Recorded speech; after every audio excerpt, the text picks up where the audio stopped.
तो पहला विशेषण हुआ अर्धमागधी भाषा, दूसरा मैत्री भाव, तीसरा दर्पणवत भूमि। जब भगवान का विहार होता है तब देव उस मार्ग के नीचे की भूमि को दर्पण के समान कर लेते हैं। यद्यपि भगवान का विहार तो अधर में होता है, भूमि से ऊपर, लेकिन फिर भी जहां जहां उनका विहार होता है, जहां समोशरण है, उसके नीचे की भूमि दर्पण के समान निर्मल कर देते हैं, माने कंकड़ कांटों से रहित, बिल्कुल स्वच्छ निर्मल। हम्म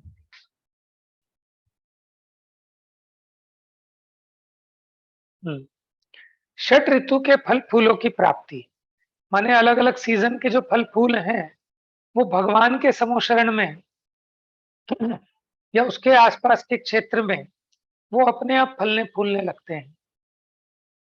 भगवान का समोशरण जहां विराजमान होता है वहां, अथवा जिस मार्ग से विहार होता है उसके दोनों ओर षड ऋतु के फल फूल युगपत फलते फूलते हैं। षट ऋतुएं इस प्रकार हैं, देखो 6 ऋतु कौन सी होती है? 2 माह की एक ऋतु होती है। क्या? 2 महीने की एक ऋतु होती है। बसंत, ग्रीष्म, वर्षा, शरद, हेमंत, शिशिर। इसमें चैत्र और वैशाख, इन 2 महीनों में वसंत ऋतु, ज्येष्ठ और आषाढ़, इन 2 में गर्मी ग्रीष्म ऋतु, सावन भादो में वर्षा, असोज कार्तिक में शरद ऋतु, मंगसिर और पौष, इन 2 में हेमंत ऋतु, माघ और फागुन, इन 2 में शिशिर ऋतु। माने आप समझ लीजिए किस प्रकार का मौसम होता है। जैसे सर्दी असोज और कार्तिक में, कार्तिक माने दिवाली के आसपास का, तो ये शरद ऋतु कहलाती है। फिर उसके बाद मंगसिर और पौष, पौष जनवरी के आसपास होता है, तो उस ऋतु को कहते हैं हेमंत ऋतु। फिर उसके बाद जब होली आने वाली होती है तो उसको कहते हैं शिशिर ऋतु। इस प्रकार एक वर्ष की 6 ऋतुओं में जो फल फूल आते हैं वो समस्त फल फूल भगवान के अतिशय से एक काल में प्रकट हो जाते हैं। अनुकूल पवन का बहना, पवन कुमार जाति के देव भगवान के समोशरण में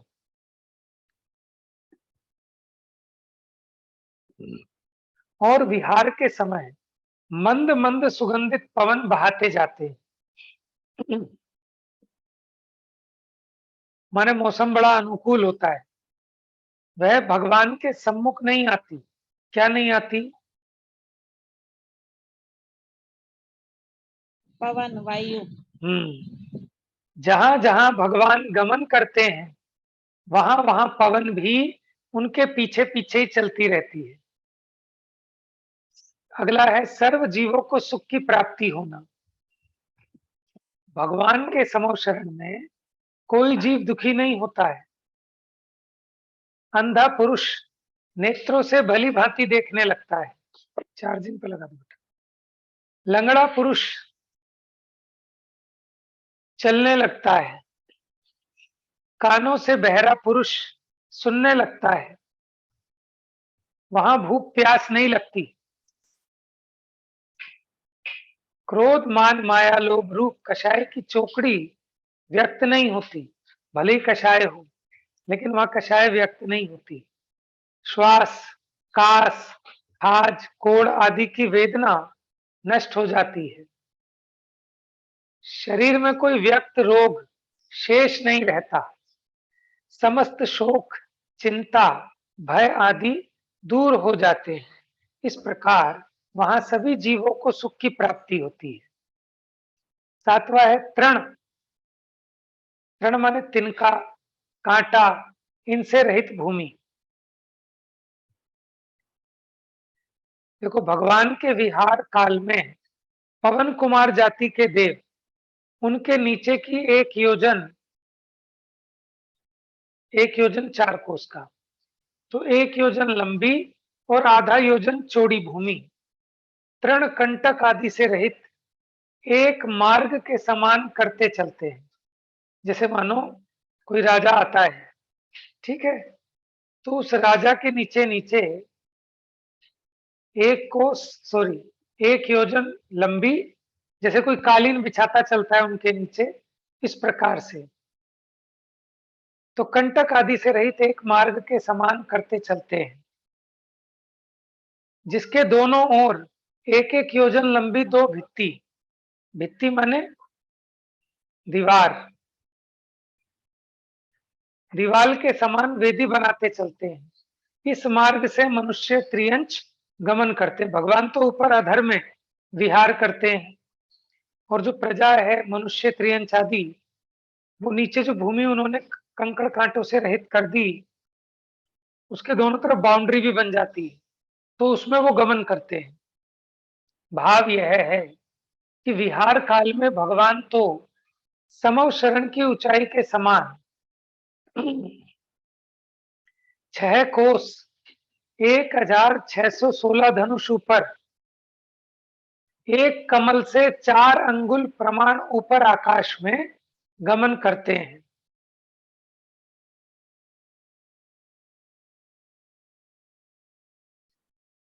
परंतु मनुष्य और त्रियंच जीव पृथ्वी पर गमन करते हैं।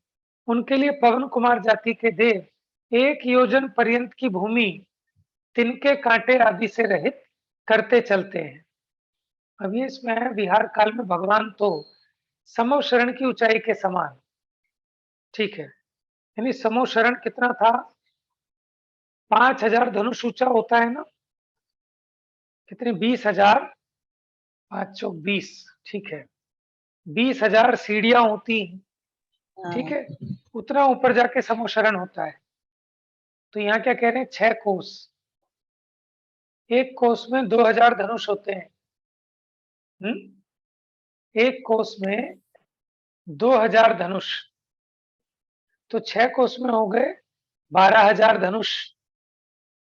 तो ये बात समझ में नहीं आ रही, फिर यहाँ कुछ और है। क्या लिखा है? ये यहाँ रहेगा 16,000 लिखा, 16 धनुष लिखा। 1616 धनुष, अच्छा 1600, यानी 1616 धनुष हो गया। तो 6 कोस में कितना हो गया, 4 कोस का होता है 1 योजन, और 1 कोस में होते हैं 2000 धनुष। तो 6 कोस में कितने हो गए, 6 दूनी 12,000 धनुष, ठीक है, तो लगभग 15,000 से कुछ कम बैठा।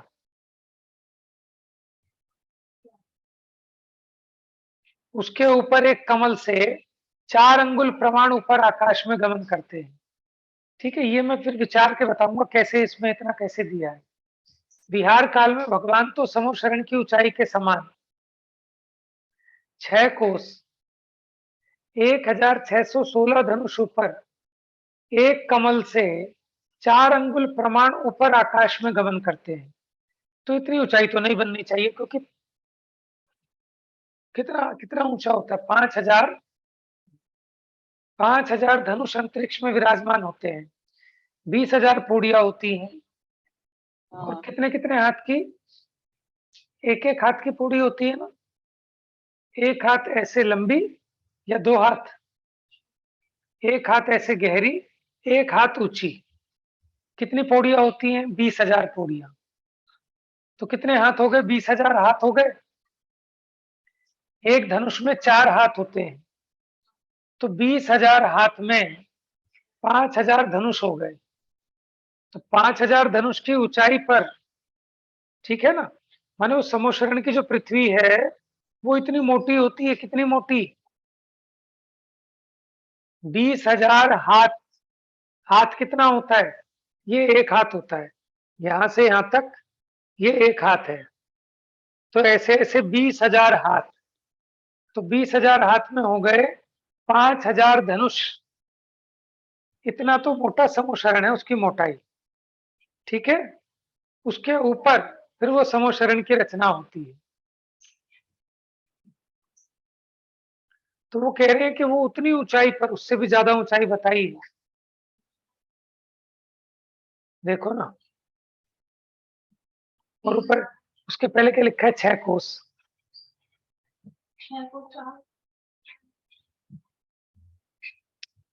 4 हाथ का एक धनुष होता है, 2000 धनुष का एक कोस होता है, और 4 कोस का एक योजन होता है। ठीक है, तो 6 दूनी 12, तो 12,000 धनुष तो ये हो गए, फिर 1616, तो कितने हो गए, 13,616 धनुष की ऊंचाई पर कमल, फिर कमल से 4 अंगुल प्रमाण ऊपर। उसका रीजन ये भी होगा कि जो समोशरण की पृथ्वी पे पहुंच गए ना 5,000 धनुष पे, हाँ, तो वो देखना पड़ेगा कि वो उतना प्रमाण बैठता है कि कैसे कहा इन्होंने, क्योंकि उसके ऊपर भी बहुत ऊंची ऊंची रचनाएं होती हैं। फिर गंधकुटी होती है, उसमें 3 पीठ होती हैं, फिर उसके ऊपर भगवान विराजमान होते हैं ऊंचाई पर।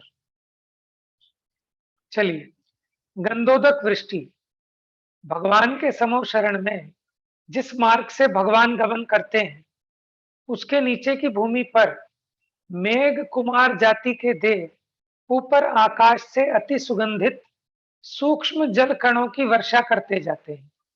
ठीक है, जैसे हल्की हल्की फुहार। फिर नोवा है 225 कमलों की रचना, 15 इंटू 15, यानी 15-15 फूलों की 15 पंक्तियां होती हैं। ठीक है, तो 15 15 225। तो भगवान जहां जहां चलते हैं, वहां वहां उनके नीचे 225 कमलों की रचना होती जाती है। भगवान के विहार काल में कुबेर नामक धनपति देव भगवान के चरणों के नीचे 15 पंक्ति 1,000 पंखुड़ी वाले, वाह, सुवर्णमयी माने सोने जैसे, जिनकी 1,000 पंखुड़ी है, तो वो कमल भी कितना बड़ा होगा। 225 कमल रचते हैं, उनमें से प्रत्येक दिशा में 56 कमल होने से, ठीक है, माने 56 पूर्व में, 56 पश्चिम में, 56 उत्तर में, 56 दक्षिण में, तो ये हो गए 224। ठीक है, और एक कमल भगवान के नीचे, तो ये कैसे हो गए 225 कमल। ठीक तो है, प्रत्येक दिशा में 56-56 कमल होते हैं, यानी इधर 56, इधर 56, इधर 56, इधर 56।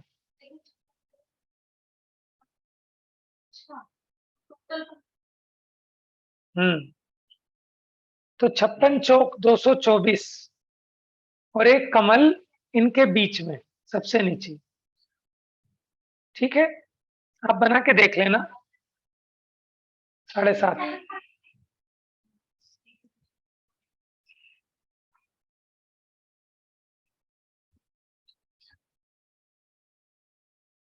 हम्म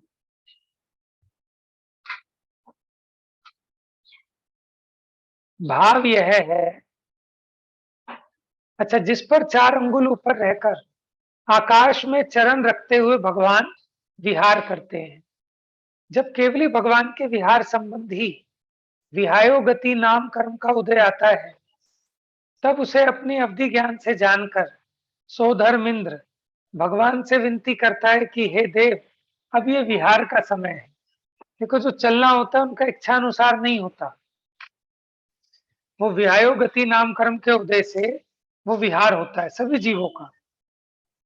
तो अवधि ज्ञान से सोधर्म इंद्र जान लेता है, और भगवान से निवेदन करता है कि भगवान, ये विहार का समय है, आप विहार कर भव्य जीवों का भला करें। इसके बाद जब भगवान का विहार होता है, तब उनके चरणों के नीचे कुबेर नामक धनपति 225 कमलों की रचना करता है। उनमें से बीच में एक कमल से 4 अंगुल ऊपर रहकर डग भरते हुए, ठीक है, दोनों ही अपेक्षाएं आती हैं, कहीं डग भरते हुए आता है, कहीं पर बिना डग भरे भगवान विहार करते हैं। इच्छा का पूर्णतः अभाव हो जाने से, अनंत वीर्य प्रकट हो जाने से भगवान का गमन डग भरे बिना भी हो सकता है। इसलिए जो केवली ने जाना वो प्रमाण है, दोनों कथन मिलते हैं। इस प्रकार भगवान का विहार तो ऊपर आकाश में होता है और मुनि आर्य का श्रावक श्राविका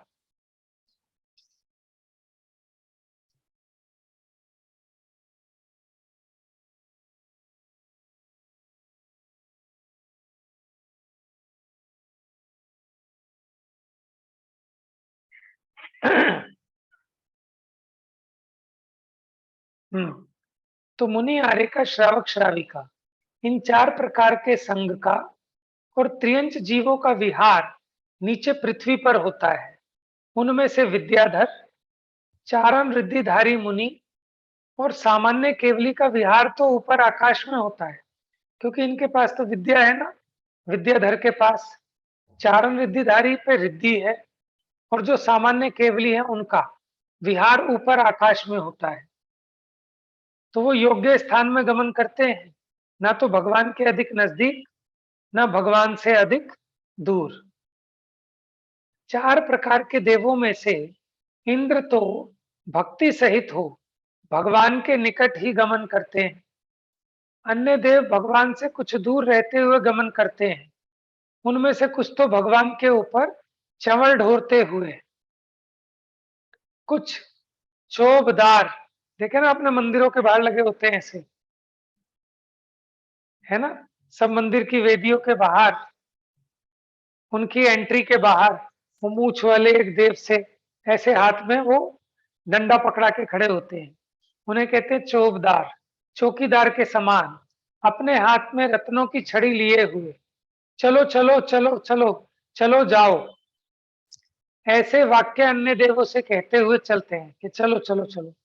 कुछ देव अन्य देवों के समूह को यहां वहां करते चलते हैं। कुछ देव भगवान के गुण गाते जाते हैं। इस प्रकार से सभी देवों का आकाश में गमन होता है। नीचे भूमि पर मनुष्य त्रियंच भी भगवान के गुण गाते हुए चलते हैं। माने जैसे हम भगवान की शोभा यात्रा निकालते हैं ना, तो जो इंद्र बनाते हैं वो तो बग्गी में जाते हैं, यानी आकाश मार्ग से गमन कर रहे हैं। बाकी सभी मनुष्य त्रियंच आदि सामान्य जन नीचे चलते हैं।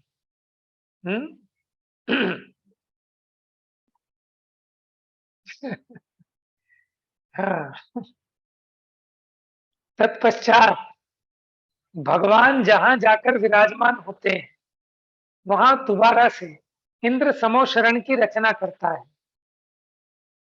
जब तक विहार होता है, ये नहीं कि समोशरण साथ साथ जाता है, तब तक के लिए वो समोशरण की रचना वाइंड अप हो जाती है, विघटित थी, अब नई रचना होती है।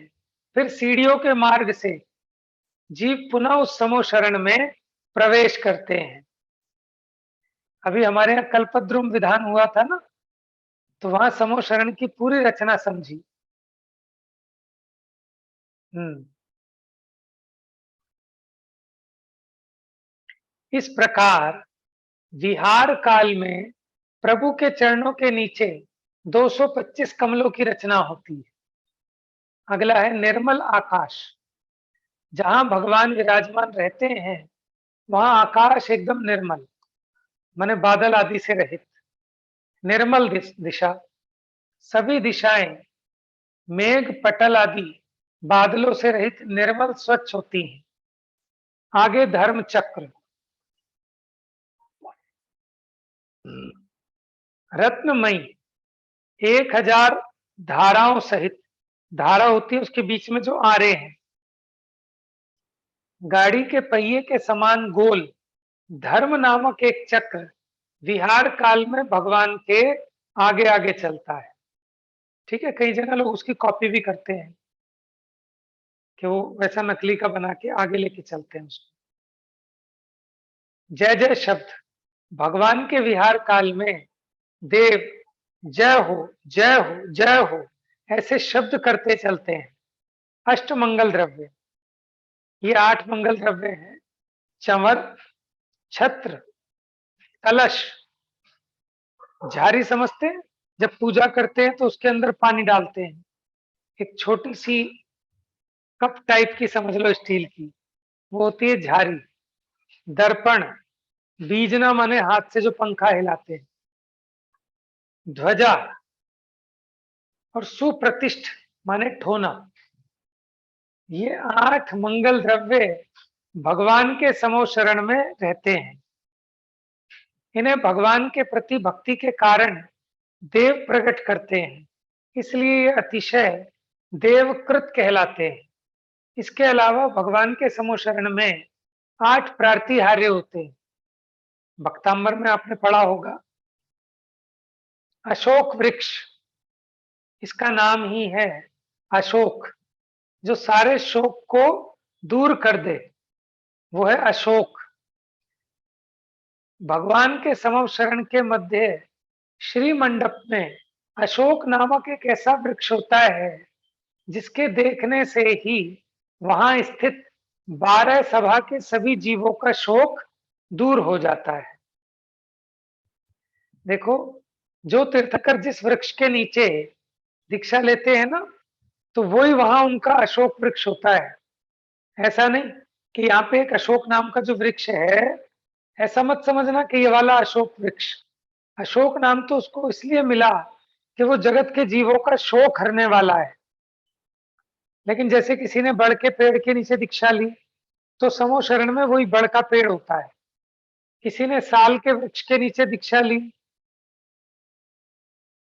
ठीक है ना, तो वो शाल का वृक्ष होता है। माने मुनि दशा में जो वृक्ष था वही यहां होता है, लेकिन उनको नाम मिलता है अशोक वृक्ष। अगला है पुष्प वृष्टि। भगवान के समो शरण में कल्प वृक्षों से उत्पन्न रत्नमयी पुष्पों की वर्षा होती है। लेकिन ये पुष्प विकलत्रय जीवों से रहित होते हैं, इनसे हिंसा नहीं होती, ठीक है। लेकिन आजकल जो पुष्प मिलते हैं वो तो हिंसा होती है, तो अहिंसक पुष्प भी आ गए, ठीक है ना। हम लोग ध्यान रखते हैं ना, जब हमारी शादियां वगैरह हो तो मॉल में स्पेशल कह देते हैं कि भाई जितनी भी सजावट होगी वो आर्टिफिशियल फूलों के होगी, ठीक है ना, उसको हिंसा से रहित है। दिव्य ध्वनि, भगवान के सर्वांग शरीर से एक दिन रात के 8 पहर में, एक पूरे जो 24 घंटे हैं उसमें 8 पहर होते हैं, 3 घंटे का एक पहर, तो 24 डिवाइडेड बाय, माने 24 को 3 से भाग करो तो 8 पहर होते हैं पूरे एक दिन रात। अब उसमें पूर्वाहन माने मॉर्निंग, मध्याह्न माने नून, अपराह्न आफ्टरनून, ठीक है, अर्धरात्रि मिडनाइट। इस प्रकार 4 कालों में 6 घड़ी, एक घड़ी होती है 24 मिनट की। कितनी? 24 मिनट की एक घड़ी होती है, तो 24 छिक्का 144, 144 मिनट के घंटे बनाओ तो 120 मिनट के तो हो गए 2 घंटे, ठीक है ना। कितने रह गए? 24 मिनट और बचे, तो 2 घंटे 24 मिनट सुबह, ठीक है, फिर दोपहर में, फिर शाम को और फिर रात को।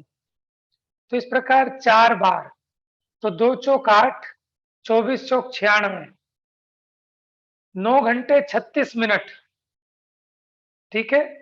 तो अगर चारों बार दिव्य ध्वनि कीर्ति है तो कुल कितना? 9 घंटे 36 मिनट। तो देखो, इतना स्वाध्याय तो डेली करना ही चाहिए कि जिस जिस टाइम भगवान की दिव्य ध्वनि खिल रही है, ठीक है, हम परोक्ष रूप में माने तो वाकई में कोई आश्चर्य नहीं है कि आपके कानों के पास जो भाषा वर्गणा है वो आपके स्वयं के, ठीक है, भाषा रूप परिणमित हो जाए। सिमंदर परमात्मा की दिव्य ध्वनि माने कम से कम 20 तीर्थंकर तो मौजूद है ना, उनकी दिव्य ध्वनि चारों टाइम फिर रही है। ठीक है, तो जो पुण्यवान जीव हो उसको सहज में वो भाषित हो जाए। इसलिए देखो 9 घंटे कितना बताया था, 36 मिनट, इतना तो स्वाध्याय के लिए बैठना चाहिए। तो अभ्यास करके, कोई कह रहा है कि इतना तो दुकान पे भी नहीं बैठते। ठीक है, लेकिन ये तो ईमानदारी के हैं। माने हमारे नगर में समूह आए, तो आप बताओ बैठेंगे कि नहीं बैठेंगे उतने टाइम? तो आपका प्रश्न होगा कि वहां तो चमत्कार होता है, ना भूख लगती, ना प्यास लगती, ना रोग शोक होता, ना कमर में दर्द होता, ना घुटने में दर्द होता। ठीक है, तो ये चमत्कार समूह शरण का नहीं है, ये चमत्कार जीव के भावों का है। अगर उस जीव के पुण्य का उदय ना हो तो कैसे उसके घुटने का दर्द ठीक हो जाएगा, कैसे अंधे को दिखने लग जाएगा? समझ में आया? लेकिन ऐसा निमित्त नैमित्तिक संबंध है। हम भी अगर अपने भाव इतने निर्मल करें कि जितने समूह शरण में जाने वाले जीव कर लेते हैं, तो हम भी मंदिर में जाके अंधे को आंखें मिल जाएं, लंगड़े को पांव मिल जाएं, काणे को दिखने लगे, बहरे को सुनने लगे, जिसकी बुद्धि नहीं चलती उसकी बुद्धि चलने लगे। तो सब कुछ अपने हाथ में है।